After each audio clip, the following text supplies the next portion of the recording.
Nah, bagaimana sih cara menilainya? Kalian bisa melihat dari usia, apakah usia kalian produktif atau sudah di masa pensiun. Kalau misalkan di masa produktif, berarti kalian bisa diperbolehkan untuk mengambil instrumen-instrumen yang memiliki high risk. Tapi ingat bahwa kalau misalkan high risk ya return ya. Salah satunya yakni di tipe moderat ataupun agresif. Karena di usia-usia produktif, kalian masih bisa menghasilkan banyak pemasukan ataupun passive income juga masih ada. Tapi kalau misalkan kalian sudah di masa pensiun, kalian lebih bisa mengamankan dari dana-dana yang masuk di satu lubang aja misalkan kayak gitu. Jadi setidaknya kalian memilih di instrumen yang pergerakannya cukup stabil tapi tetap mendapatkan return yang baik kayak gitu. Tapi kalau misalkan kalian ternyata usianya masih produktif, masih banyak mendapatkan pemasukan dari berbagai sumber, berarti kalian juga bisa masuk di tipe profil risiko agresif maupun moderat. Yang kedua, dari tingkat pendapatan nih, apakah pendapatan kalian sudah cukup untuk berinvestasi di saham yang notabene pengen mendapatkan hasil yang banyak, berarti modalnya juga cukup besar kayak gitu. Apakah kalian tingkat pendapatannya masih di menengah ke bawah atau seperti apa, tapi pengen investasi, berarti kalian pilih aja di konservatif yang tingkat resikonya lebih kecil. Yang kedua, kemampuan finansial kalian seperti apa nih, diukur dengan apakah kalian bisa mencukupi kebutuhan sehari-hari dulu atau seperti apa nih. Kalau misalkan untuk kebutuhan sehari-hari aja masih terbilang masih gitu. Jadi masih boleh nih, tapi kalian juga masuk di bagian tipe yang konservatif. Bisa ke reksadana pasar uang ataupun deposito yang keutuhan nilai pokok investasinya stabil gitu. Jadi kalau misalkan kalian loss, nggak loss banyak. Kalau misalkan kalian jatuh, nggak jatuh terlalu dalam gitu. Tapi tetap bisa mendapatkan return, tapi returnnya kecil gitu.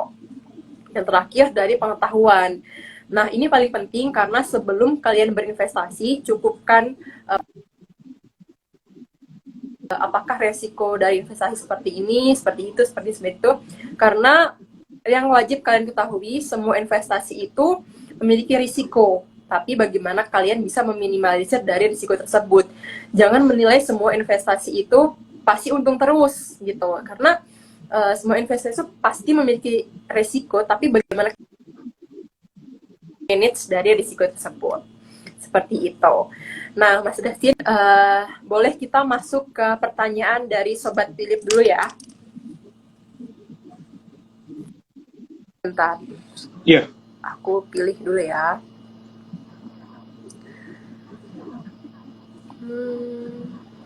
Wow. Oke. Dari Sheikh Choco bertanya, izin bertanya Kak, apakah risk profile kita bisa dinaikkan? Jika bisa, dalam diri, dan apakah itu mempengaruhi keputusan kita dalam berinvestasi nantinya? Terima kasih. Nah, ini sebenarnya nyambung dengan pertanyaan yang sudah kita arrange, apakah profil risiko itu bisa berubah-ubah atau tidak? Silakan Mas Dustin.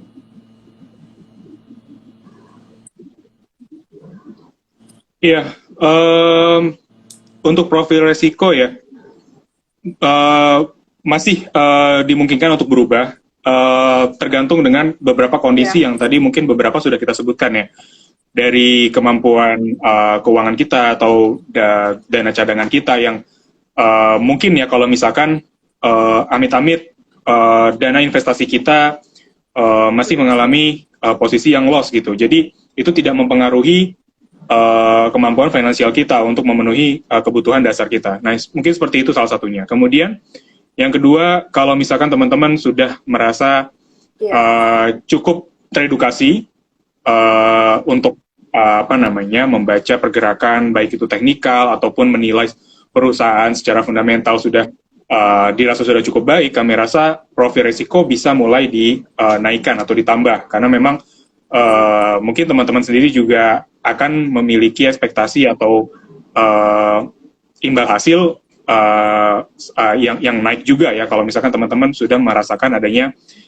penambahan dari segi kemampuan ataupun dari segi stabilitas dari keuangan teman-teman sendiri. Jadi kami rasa mungkin sangat sangat mungkin ya profil risiko itu berubah tergantung dengan kondisi dasar yang Jadi tadi kita sebut. sebenarnya profil risiko dari teman-teman semua itu masih bisa berubah-ubah tergantung bagaimana nanti ke depannya apakah pendapatan kalian bisa naik kayak gitu kan. Jadi kalau misalkan kalian ternyata pendapatan saya naik nih, terus pengetahuan yang saya miliki tentang investasi juga udah lumayan dalam. Jadi kalau misalkan kalian mau cek profil risiko ketika kalian mendaftar akun di Poems, kalian bisa tahu nih profil risiko kalian seperti apa. Jadi di aplikasi Poems ketika kalian membuat akun, itu juga bisa nih kalian mengetahui sejauh mana profil risiko investasi kalian.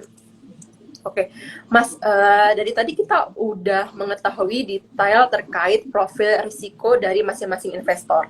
Tapi, apa sih manfaat yang bisa investor ambil ketika mengetahui profil risiko dari masing-masing?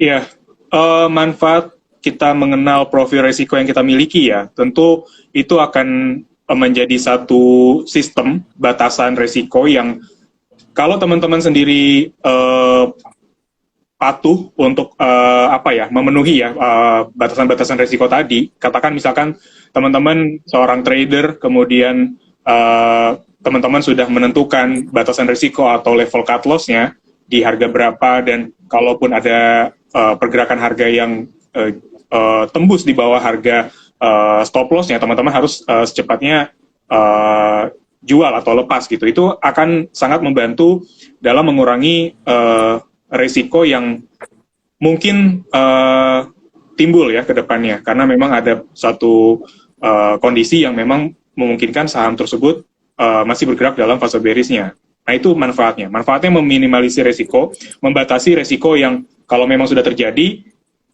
setidaknya kerugiannya sudah diminimalisir. Tidak ada potensi loss yang lebih dalam lagi, seperti itu. Dan profil risiko sendiri juga bisa menjadi arahan ya, dalam menentukan instrumen investasi yang cocok.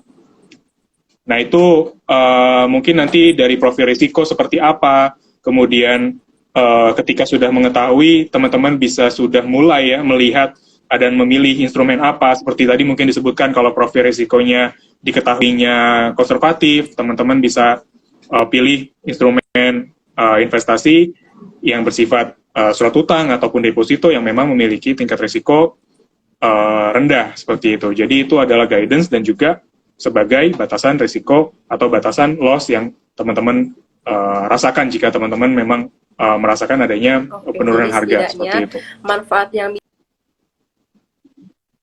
sebagai seberapa jauh risiko kita ya, ini kita bisa mengamankan dana dari investasi kita ya, Mas. Gitu. Nah, balik lagi nih Mas, kalau misalkan dibalik, apakah tujuan investasi kita ditentukan apa sih profil risiko kita gitu? Kalau misalkan Iya, kami kalau saya rasa tujuan investasi bisa berpengaruh terhadap profil risiko, karena ibaratnya gini aja, kalau teman-teman punya tujuan berinvestasi di pasar keuangan itu untuk mengamankan dana yang teman-teman miliki ya dari risiko inflasi ataupun yang lainnya, tentu itu akan mengarahkan teman-teman kepada profil risiko dan juga pilihan investasi yang memiliki sustain growth atau pertumbuhan yang stabil, seperti itu. Kemudian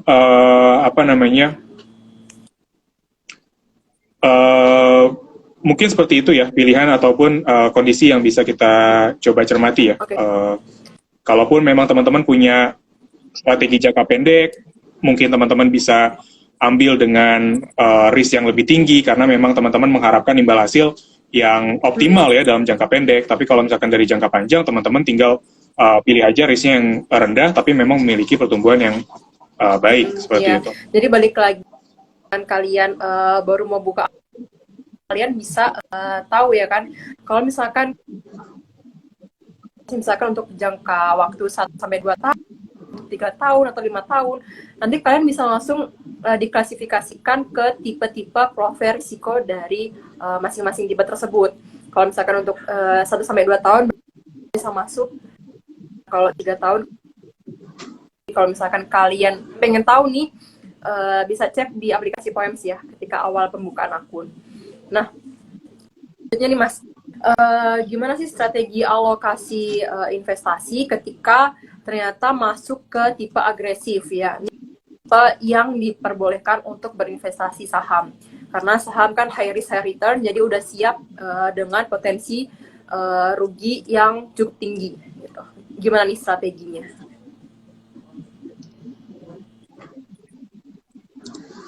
Iya, jadi mungkin kalau kita bicara tentang portofolio ya, satu portofolio. Kalau misalkan teman-teman punya profil resiko yang agresif, kami rasa instrumen saham bisa jadi pilihan yang mayoritas ya daripada instrumen-instrumen lainnya. Katakan mungkin instrumen saham memiliki porsi 60% dari total portofolio teman-teman. Kemudian sisanya 20% itu di reksadana, ataupun 20% di surat utang, ataupun 20% tadi itu bisa bersifat bisa dalam bentuk reksadana bersifat surat utang ataupun pasar uang seperti itu. Jadi kalau untuk agresif memang mayoritas disarankan juga ya, dan boleh memilih saham sebagai instrumen yang lebih besar atau memiliki porsi yang besar di portofolio. Kalau teman-teman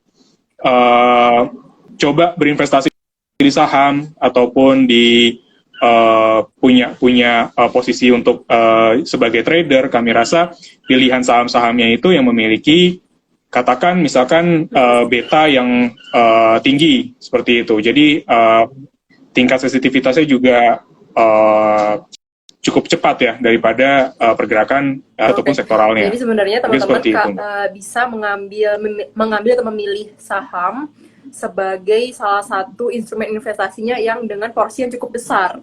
Jadi kalian bisa diversifikasi nih. Tapi untuk porsi sahamnya bisa ditaruh di porsi yang cukup besar. Misalkan pembagiannya 60% di saham, 20% di surat utang, dan 20% di reksadana. Jadi misalkan kalian mendapatkan return, kalian bisa mendapatkan dari campuran dari instrumen tersebut gitu. Tapi untuk porsinya di tipe cukup agresif, lebih besar di bagian sahamnya. Nah, oke. Untuk selanjutnya nih Mas,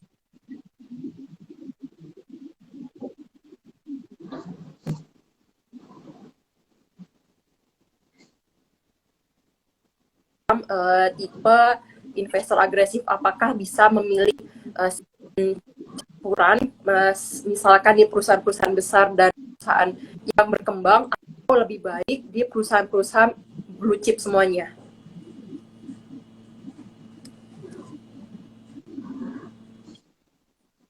Mohon maaf Mbak Farah, mungkin bisa diulang lagi pertanyaannya karena tadi mungkin ada sedikit gangguan ya. Jadi gini nih, apakah kita bisa mengetahui strategi yang oke nih ketika kita masuk dalam tipe agresif? Apakah semua saham semuanya bagus untuk kita di tipe-tipe agresif, atau lebih bisa memilih saham-saham blue chip sebagai salah satu pilihan instrumen kita di tipe agresif? Jadi apakah bisa memilih perusahaan yang masih berkembang ataupun perusahaan berkembang dan perusahaan blue chip untuk pemilihan saham kita?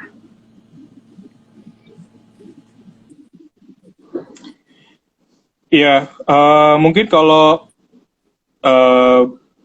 dengan profil resiko yang agresif ya, pilihan blue chip kami rasa agak kurang tepat ya. Kalau misalkan memang dia memiliki tingkat resiko yang agresif dan juga imbal hasil yang besar tentunya ya. Tapi tidak ada salahnya juga kalau misalkan teman-teman mau mendiversifikasi portofolio saham teman-teman itu ke beberapa saham blue chip, karena untuk mungkin sebagai apa ya, diversifikasi dan juga untuk meminimalisir resiko juga. Bagaimanapun juga mungkin teman-teman ingin mengurangi ya, setidaknya ya mengamankan nilai portofolio teman-teman dengan membagi portofolionya ke dalam beberapa saham blue chip. Tapi kalau kami rasa untuk tipe-tipe yang agresif, teman-teman bisa pilih saham-saham yang tadi ya mungkin ya, katakan misalkan dia memiliki beta yang lebih tinggi terhadap indeks ataupun punya sensitivitas lebih tinggi dibandingkan sektornya. Jadi teman-teman bisa lihat aja, misalkan di satu sektor, katakan sektor energi atau yang lain, kalau misalkan ada satu katalis yang positif ataupun berita yang positif, kemudian teman-teman bisa lihat dari kinerja per masing-masing saham seberapa cepat atau saham mana yang memiliki pergerakan yang lebih cepat ketika ada berita yang baik untuk sektornya. Jadi kami rasa itu bisa dijadikan strategi, bisa dipilih saham-saham tersebut ya.